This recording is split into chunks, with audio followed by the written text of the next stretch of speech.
Никога няма да е по-подходящо от сега предаването ми да се казва психодиспансер. А колко само се връзва слоганът му предаване за масовата психоза. От 2 седмици се треса от страх и тръпна в паническо очакване да настъпи обикновеният фашизъм. От вестници, сайтове, телевизии, радиа подпухнали журналистически дейци и превъзбудени адвокати разбирам, че в страната са се появили най-крайните, от възможно най-крайните националисти, които всъщност са едни неонацисти под прикритие, даже не нео, ами направо живи нацисти. От мас-медиите непрестанно бивам информирана как яки момчета с черни дрехи и някакви символи, които при по-внимателно вглеждане и от по-специален ъгъл из главата надолу, погледнати през специален вид лупа, наподобявали на нацистски фашистски символи. Та тия същите здравеняци, без нито една мозъчна гънка, но въоръжени с цялата си агресия, събирана по време на нещастното им детство из крайните квартали на София, ходят и бият негрите по Пиротска.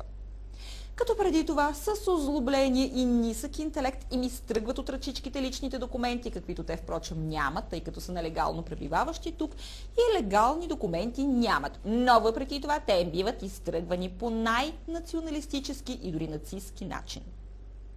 Оплашена до смърт и бледа по начин, който да ме отдалечава възможно най-много под свят от негър, си направих всички възможни ДНК тестове, доказващи, че не съм негър, арабин, циганин, помак или турчен от български или какъвто и да е там происход, какъвто е възможно да има един турчен. Постоянно се оглеждам да видя дали не е започнал строеж на газова камера някъде и душа не ми ли мирише на изгоряло човешко месо. Защо, кажете ми, се наложи да се стигне до тая инициатива първо? Това се наложи, защото имаме много престъпления в центъра на София. От имигранти. Имигранти, които се представят на обществото като сирийски бежанци. А ние знаем, че 80% от тях не са сирийски бежанци. Това са имигранти от африканските държави, в които наскоро се смениха режимите и основно от Афганистан. Добре, и защо ваша работа ли е, така да се каже, да се занимавате с патрулиране и стряскане на тези емигранти? Първо никой не ги стряска. А какво правим? Ако има нещо незаконно, което вършат, повечето от тях незаконно са преминали българската граница, заради което трябваше да бъдат съдени и върнати обратно, така както направи Румъния, така както направи Германия, няма от какво да се стряскат. Защото тук има сирийци по улицата, които ни поздравяват и ни се радват, като ни видят. Има турски семейства преди 40 години, които са тук имигранти. Те ни се радват. Защо не се притесняват? Защо не се стресират? Не знам. Да ви кажа, сирийските бежанци също не са безобидни за българската нация. Доста престъпления и те извършват. Виж сега, малко по-различно мисля. Сирийската народна армия сама си призна, че е съставена от групи на Ал-Кайда. Това са терористи. Така че те бягат от това, че правителствените войски ги натиснаха. Докато те бяха в офанзива, тук нямаше никакво сирийско нашествие, каквото има в момента. Ние никого не стряскаме, ние просто гарантираме спокойното предвижване на жените, децата, които си отиват от училище по тъмните части на деня, жените, които се прибират от работа. Добре, как ги защитавате по-точно, ми е интересно? Самия механизъм на защитата в какво се изразява? Чиста превенция.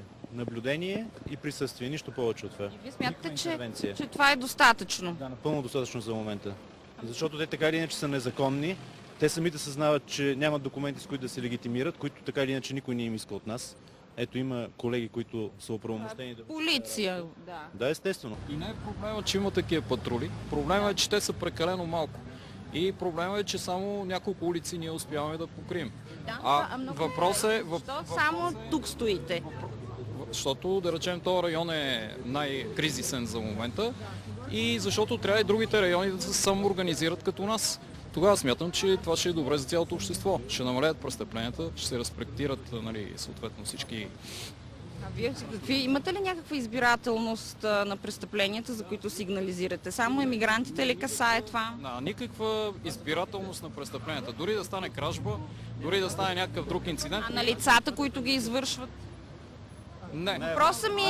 Въпросът ми е свързано ли е това с голямата емигрантска вълна, която има в момента и тя е изключително забележима? За да приключим с въпроса и вие да направите престъпление, за вас ще сигнализираме, без да се интересуваме дали сте имигрант или не сте. Искам да кажа, че присъствието на патрулите на улицата е достатъчно респектиращо, за да противодейства и да попречи на лица, които са си помислили да извършат някакво престъпление, да ги извършат. А защо мислите, че ще противодейства това? Ами защото хората с отличителните знаци на ръкава, с лентите на ръцете, се забелязват от нелегалните емигранти и когато патрулите обикалят по улицата, очевидно притеснени, не знам от какво, вероятно има какво да крият, нелегални емигранти или бежанци, както иска, който иска да ги нарича, се отдръпват и напускат района. Обикновените граждани, както виждате, се разхождат съвсем спокойно по улицата, никой не е притеснен. Добре, на мен ми е интересно защо тази общественост българска, която вие на практика се опитвате да предпазите от някакви посегателства, не реагира добре на тези патрули като цяло. Това не е точно така. Ами така, излезнаха веднага обвинения, нацизъм, фашизъм и т.н. Българската общественост, да, това не е българската общественост. Българската общественост реагира изключително добре. Ако останете малко повече с нас, ще видите как хората ни поздравяват, радват се.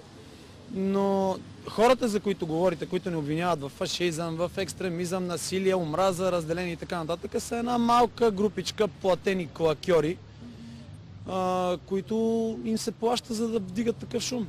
Ей така добре осведомен от медиите, зачитам писмен материал, понеже всяка друга дума за този словоред би била едно неточно писание, озаглавен "Белите цигани". Автор Борислав Зюмбюлев, който пак медиите осведомяват, бил главен редактор на вестник 24 часа. От тук извличаме точно два на брой много съществени проблема, глобални за българските медии и тяхната роля в обществото ни. Първо питане. Защо в наистина но все пак, представителен вестник се обнародва писмен материал с такова ниско качество на изказа и съдържанието? Наистина вестникът не е книга, няма висока художествена и литературна стойност, но такова елементарно ниво на изразяване е трудно да се срещне и из училищата, където опити да се образоват правят не белите, а обикновените цигани. На всичкото отгоре писанието, което освен че е подал издайник на бедния речников запас на автора си, не е лишен и от чисто граматически и правописни грешки. То криза, ама коректори и редактори трябва да се назначават из печатните медии. Не бива така. Като казах редактори, се установява, че творецът Зюмбюлев бил не просто някакъв си високопланинец, решил да представи напълно безвъзмездно личното си напълно некомпетентно мнение и невярни твърдения на вестника, а бил, боже опази, главният редактор на въпросното печатно издание. Вие представете ли си докъде са изпаднали медиите, щом хора с подобен изтънял речник, чието апогей се явява словосъчетанието социален асансьор, не случайно присъстващ на всеки ред от писанието са главни редактори. Ама моля ви се, какво ще редактира това лице, сътворило, само за да не каже изплюло на хартия, някаква тотална глупост, без дори да си направи труда да провери поне за 5 минути, да се вдигне и да си поосвежи кръвообращението и лично да се запознае с темата, по която е решило да пише, при все, че писанието далеч не е неговият кос. Но майната му този Зюмбюл ли е лалелия, то е ясно, че професионалисти в страната ни трудно се намират. Стигаме до питане 2. От какъв взор, в чий интерес, какви подбуди и кой предложи Пеевски всички медии в България всяват масова психоза за задаващ се краен национализъм, лъжат за опасности, каквито няма, тотално и целенасочено дезинформират българското общество в посока, която като оставим на страна своята неистинност, е повече от ясно, че има за цел да отклони вниманието към въпроси далеч от съществения.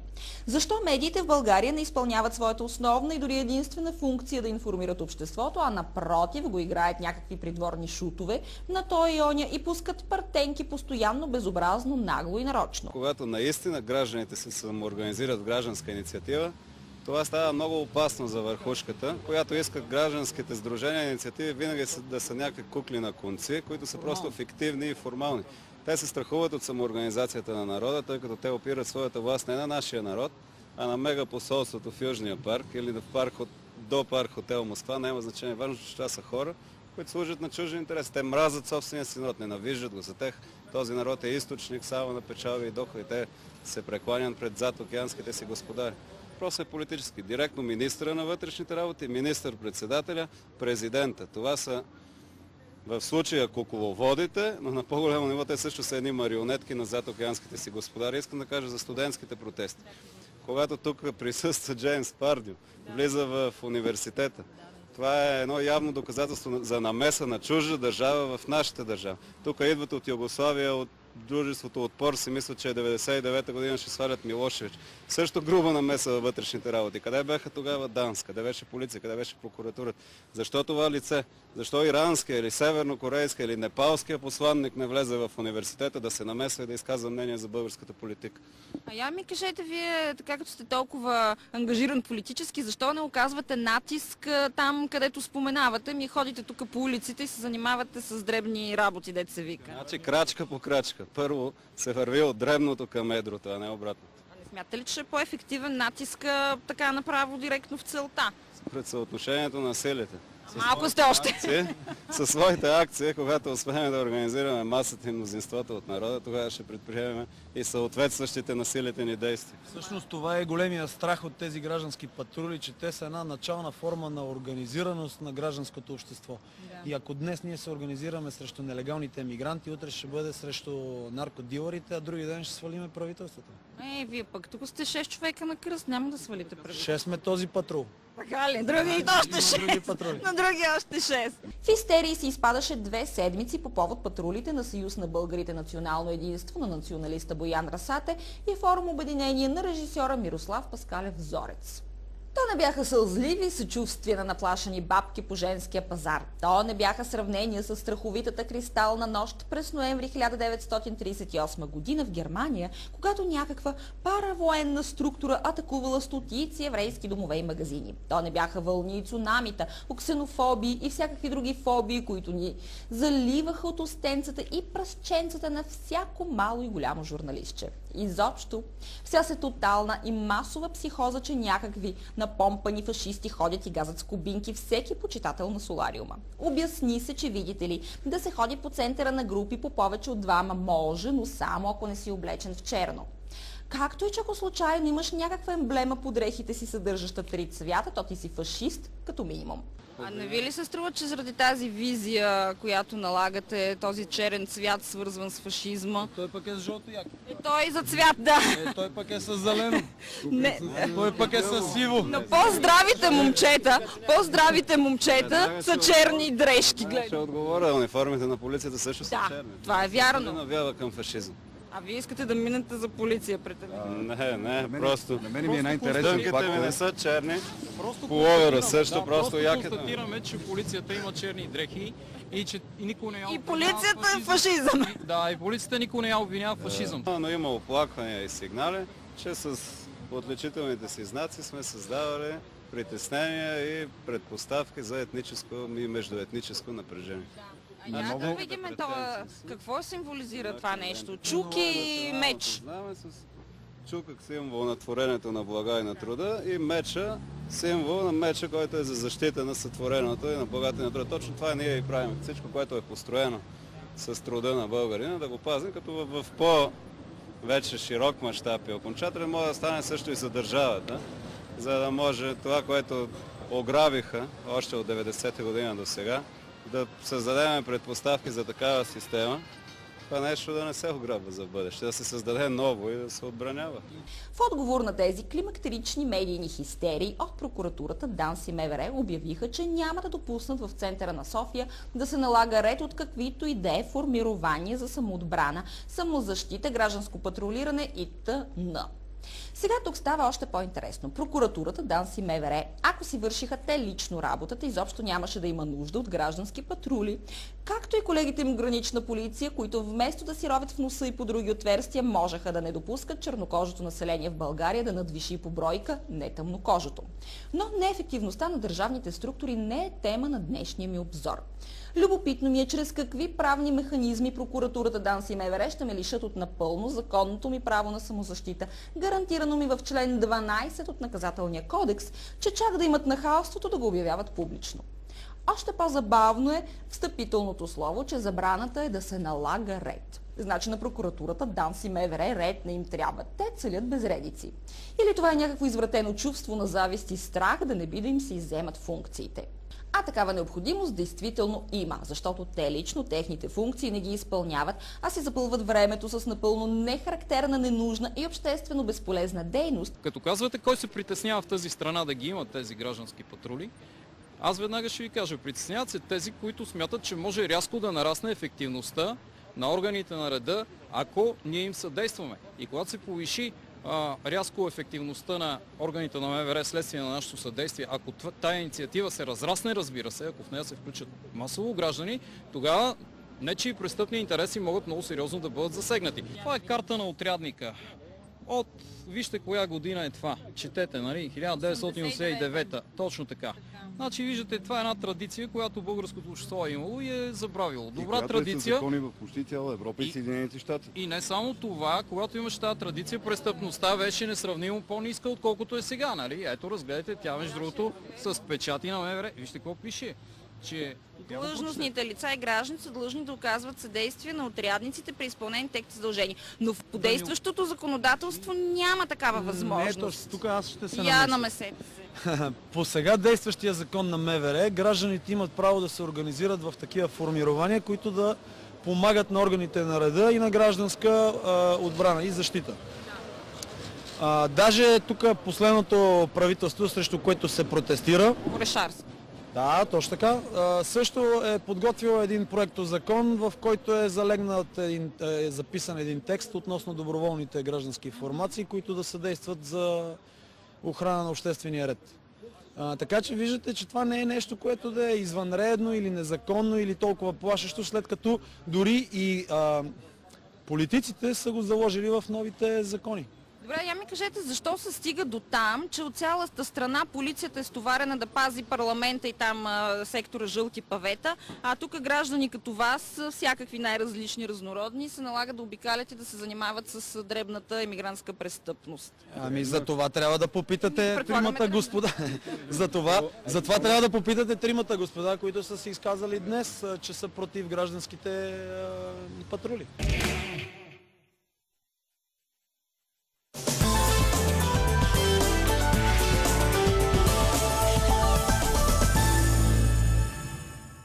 За чудесно приготвени вкусни, здравословни ястия.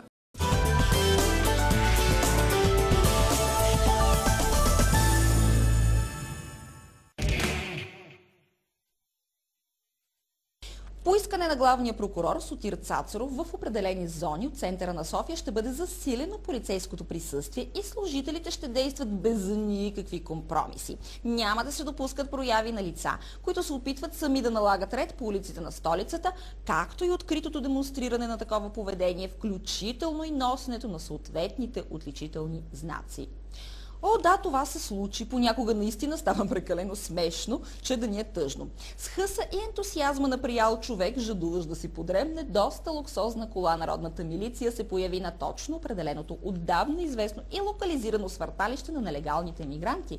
Не обаче с цел да ги лови тях и качват на саловете по Дунава да отплават към далеч по-демократични и не крайно националистически с елементи на обикновен фашизъм европейски столици, а да се занимават с гражданските патрули. Да, тази полиция в момента, между другото, е тук, за да ви забрани на вас да се разхождат, ако не знаете. Ето точно това тук е малко притеснително и ще ви кажа защо. Виждате ли, че полицията идва и проверява нас?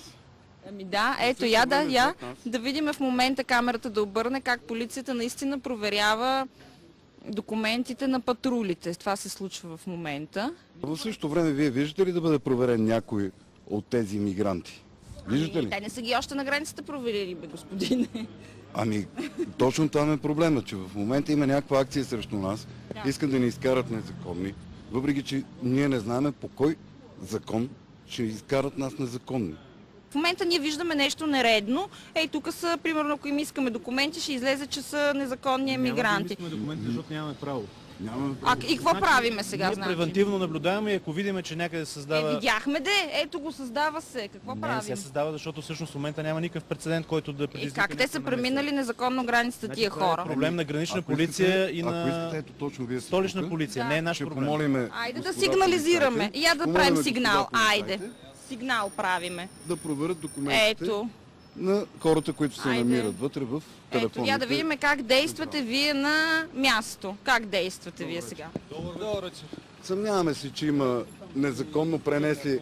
Извинете, можем ли да ви помолим? Не, ние не правим интервю, ние се обръщаме към вас за съдействие в момента.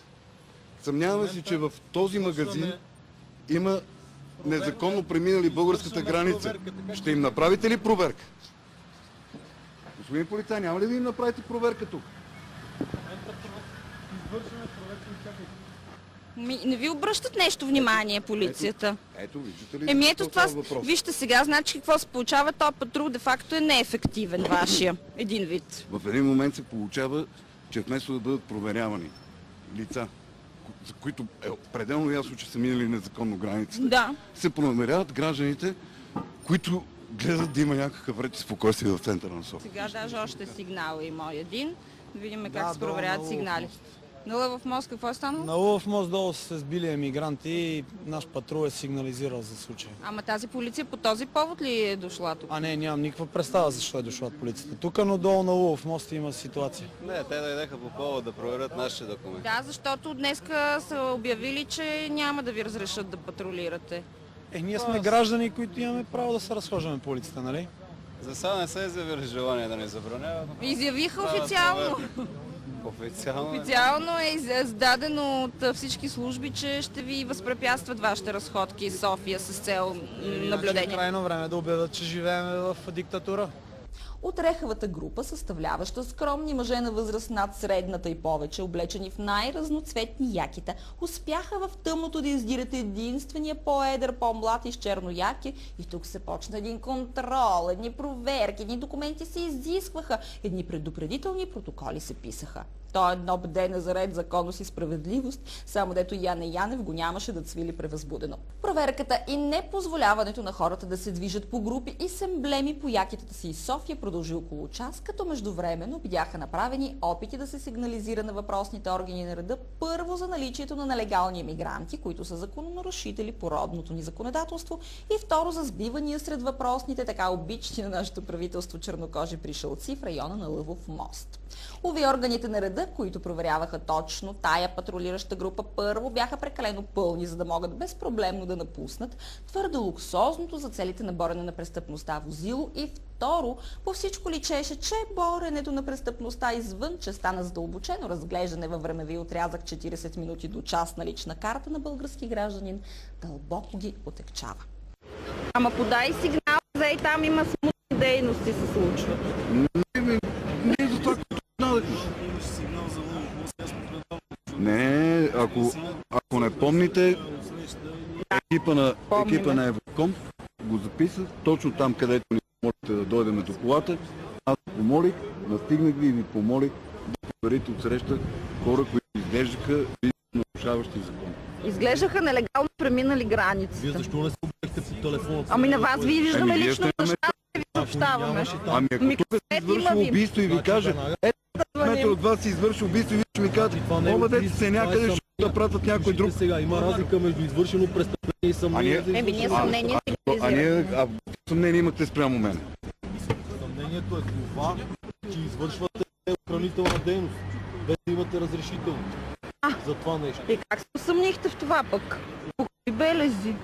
За кое? Че извършва охранителна дейност този човек. Те са група, имат отличителни знаци по тях и така.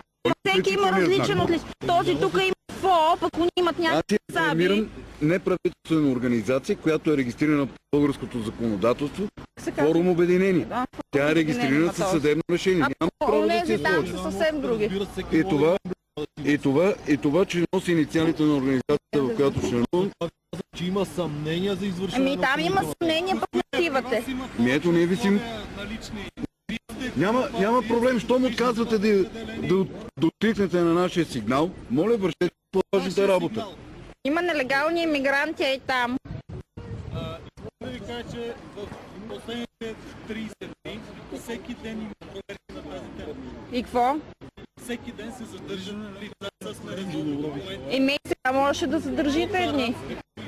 А сега няма ли да задържите? Задържат така по желание. Еми ако погледнете и са наистина нелегални, ама вие искате да погледнете. Точно тук всеки ден се проверява. А сега изчистили сте ги. Които са с нередовни документи са били задържани. Сега ако хода да полюбопитствам, имам с нередовни документи. Как ще установите, че са задържани? Знам, имам култура. Правна. Добре, сега ще ходим да ги видим тогава. какво стана сега? Жить будем? Тя умиля, да. Арестуваха ли те тебе?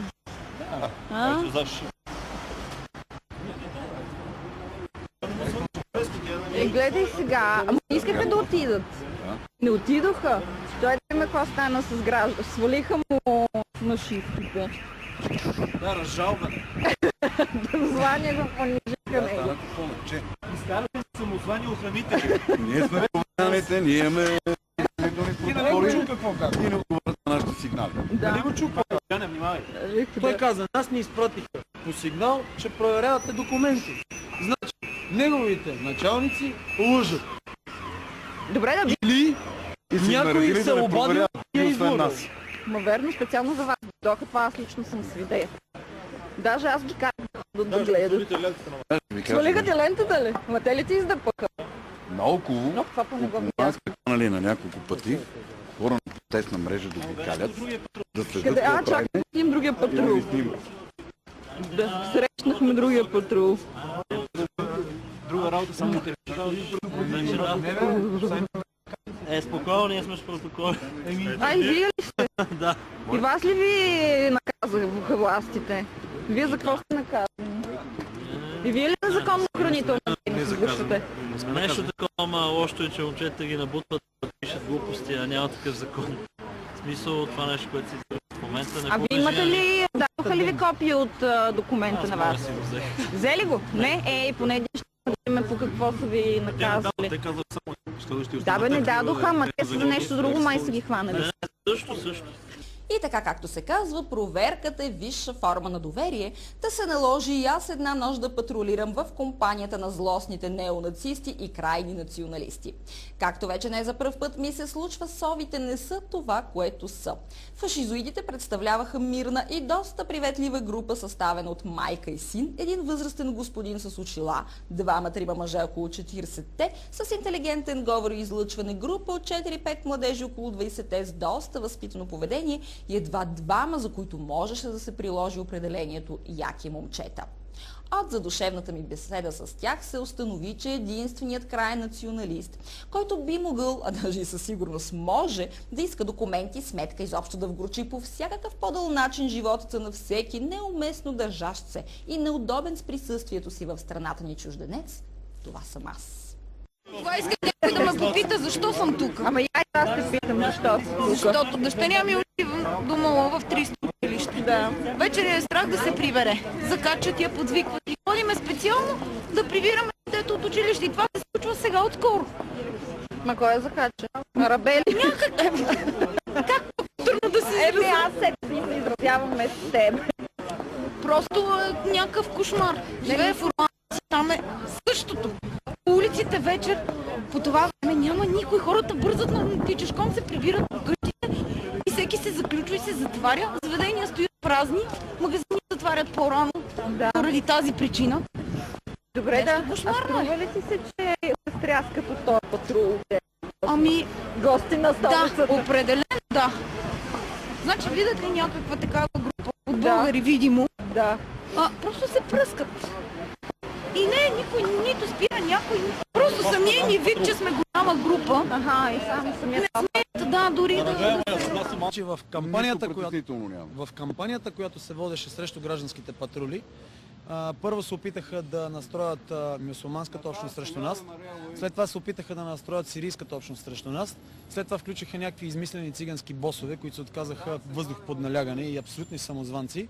И в крайна сметка, когато тези неща не сработиха, защото представители от тези общности всъщност подкрепиха гражданските патрули, се опитаха да ни изкарат фашисти, малограмотни, бели цигани от крайните квартали. В патрулите в момента на Ловмост, в патрула имаме двама цигани. Ама това е между другото възмутително. Аз пък искам да... Ами защото циганите на много по... Един доктор и един режисьор. Възмутително е също, че имаме в третия патрул, който се намира в момента на Ботев и еврейн.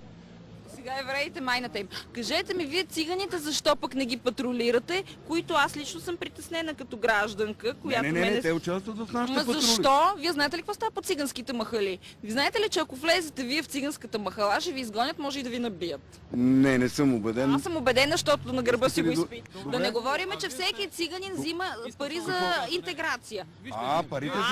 Парите за интеграция са съвсем различни и ние заради да това... говорите в посока, която не касае настоящия разговор, а освен искаме това говорите уволнението на госпожа Кременлиева. Значи в желанието си да се покажем колко сме добри, толерантни, добри и благи, почваме да говорим глупости. Наистина. Всеки човек в тази държава знае, че циганите живеят от социални помощи, живеят от просията и престъпленията, които вършат децата им, за които те не се грижат. Но това не е тема на сегашния разговор.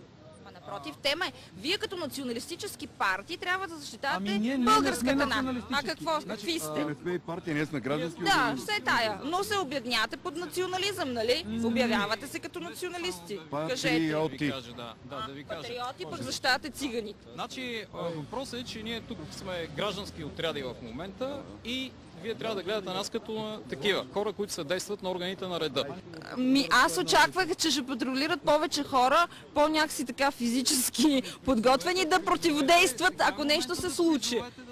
Ето да е. Аз затова съм дошла да видя въобще безопасно ли е, да идвам ли друг път. Около 3 групи сме от около 15 човека. Мисля, че е абсолютно достатъчно. Добре, ще се намесите ли в средата на конфликт, ако останете свидетели? Ето тук беше някъде, тук по Пиротска ли бяха нападнали момичето? Спомняме гражданския си дълг във всяка една ситуация. Се намесите. Вие бихте се намесили, ако видите престъпление, за да го предотвратите. Аз ще се намеся. Каквото ще направите вие, това ще направим и ние. Не, кажете наистина защо такава малка подкрепа има тая ваша инициатива. Аз съм изключително разочарована. Очаквах 30-40 минимум тук. Аз за пореден път повтарям, че ние сме не 30, а сме 45 човека тази вечер по списък, които са разпръснати в различни патрули на различни улици.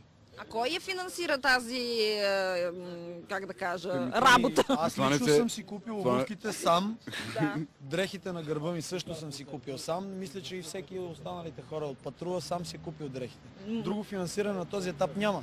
Макар че въпросът ви е интересен, защото ние сме разговаряли с фирми, охранителни. Да кажем охранителни фирми, които имат опит в охраната на обществения ред. Разговаряли сме и с бизнесмени, включително от сирийската общност, които са притеснени, че нелегалните емигранти вадят лошо име на сирийските бежанци. Тези хора имат интерес и желание да финансират техническото оборудване на патрулите. А вие технически оборудвани ли сте с нещо? Палки? Технически оборудвани имам предвид радиостанции, с които отделните патрулиращи групи да викате помощ. А нещо така друго да носите, оръжие, работи, истории? Ние не сме ли достатъчно? Честно да ви кажа, не сте.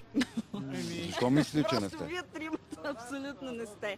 Айде, оперативно интересните двама други. Споменахте, защо не отиваме да им го казваме директно. Да, защо? Не, ние отидахме и им го казахме няколко пъти директно. На Обществения съвет при Орешарски го казахме директно. В комисиите към Народното събрание го казахме директно. Не ви обърнаха внимание. Виждате го резултата. Те в момента нас искат да ни изгонят от улиците, на които съм израснал. Живея на 100 метра от тук и искат да ми кажат, че аз не мога да се движа по моите улици, а точно нелегалните там, незаконно преминалите граница, виж ги как се събрали. Какво предлагате да ги правиме сега тия незаконно? Ще ги товариме на кораб и ще ги пращаме? Аз предлагам следното. Господин Цацаров да почне да повдига обвинения по закон, който е минал незаконно границата, на съд и откъдето е дошъл. 17 човека ни върнаха румънците така. Защо ние какви сме? Ние ли сме идиоти? Вие знаете ли статистиката в САЩ? Каква е за нелегално преминалите държавната граница на САЩ? Аз обаче си направих труда да проверя. Между 1998 и 2004, това са 6 години, има 1954 души разстреляни на границата. Разстреляни. Само за 2009 година има 418 случая смъртни на американската граница за нелегално преминаване. Тук обаче при нас това не може да се случи, както виждате. Аз и не призовавам да ги разстрелват на границата, поне да ги връщат, преминаващите, но поне да ги спират. Една лодка в бурно море. Лодката е с 5 места. В лодката сте вие, съпруга ви, двете ви деца и майка ви. Наоколо е пълно с давещи се. Какво ще направите? Нищо! Лодката е България. Ние тук искаме да вдигнат детските поне на 50 лева и ни казват 90 милиона нямаме. А до тук изхарчиха за тези, които нарушават българската граница, които не ги знаеме какви са, а знаем от Сирия, че идват от Сирийската свободна армия, която си призна, че е клон на Ал-Кайда. Идват терористи и за тях има 250 милиона. Сетихте се за сирийците най-накрая. За българските деца няма. Испания дигна 12 метрови огради. Те по-прости ли са, по-бедни ли са от нас? Ние какво правим? Значи всеки, който си реши, може да нарушава българската граница и ние сме длъжни да го изхранваме и да го изглеждаме. Това ли? Това ли? Те получават сутрин, обед и вечер топла храна. 65 лева на месец. Не плащат ток, не плащат отопление. Питате ли го пенсионера как си плаща с ниската пенсия тока, отоплението и лекарства? Питате ли го? Не. За него такива екстри луксове няма. Извиняйте, ние самоубиваме ли си или какво правим?